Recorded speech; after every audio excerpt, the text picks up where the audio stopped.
Historia de la educación física desde sus orígenes. La historia de la educación física como concepto se inicia a mediados de 1800, cuando países como Alemania, Suecia e Inglaterra comenzaron a incluirla como materia de sus sistemas educativos. Sin embargo, los orígenes de esta actividad se remontan a la prehistoria. A principios del siglo XX, las escuelas públicas comenzaron a desarrollar programas de entrenamiento físico, y para 1950, más de 40 institutos habían introducido clases en el campo de la educación física. En la mayoría de los sistemas de formación, la educación física, a veces también llamada entrenamiento físico, es un curso en el que se utilizan juegos o la exploración de movimientos para la transmisión de conocimiento físico y habilidades hacia un individuo o grupo de personas.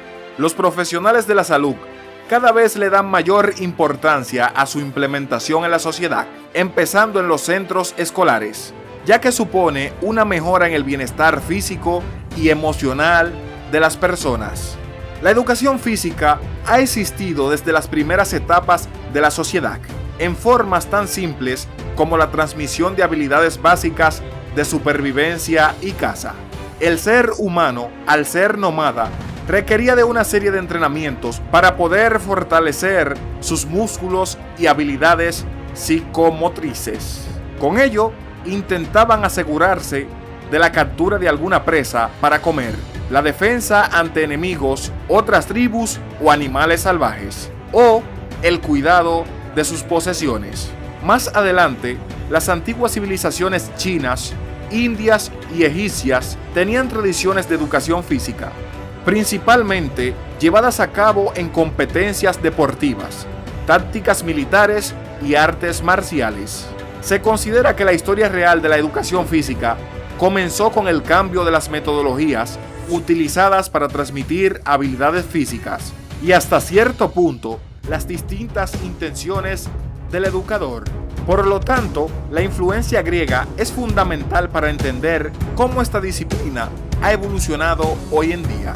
Los antiguos griegos hacían énfasis en la anatomía, los logros físicos y las habilidades físicas.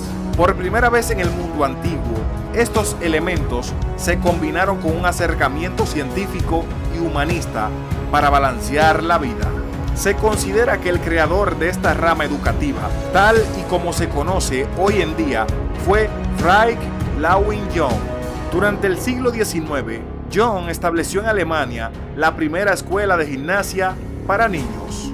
Él creía que el mejor tipo de sociedad era aquel que había establecido estándares de fuerza y habilidades físicas. El primer gimnasio abierto fue inaugurado por él en Berlín en 1811. A partir de ese momento, la asociación de gimnasia creció rápidamente. Durante las últimas décadas del siglo XIX y a principios del siglo XX, John Dewey y sus colegas promovieron ideas progresistas de educación. Estas ideas retaban a la educación tradicional y llevaron a reformas que incluían la introducción de la educación física. El término educación física también se refiere a cualquier deporte extracurricular o actividad física, en la cual los estudiantes participan a través de su sistema escolar. Al contrario de otros cursos, la mayoría del trabajo en esta área es más de participación práctica que de estudio teórico. La educación física está basada en el entendimiento de que el entrenamiento físico ayuda a la mente. Se reconoce que estas actividades son un componente valioso y esencial para el aprendizaje. A pesar de que muchas culturas incluían un entrenamiento en algún tipo de actividad física desde la antigüedad, otras culturas lo excluían para incluir la literatura. Hoy en día, la actividad física es aceptada como un aspecto necesario en la educación.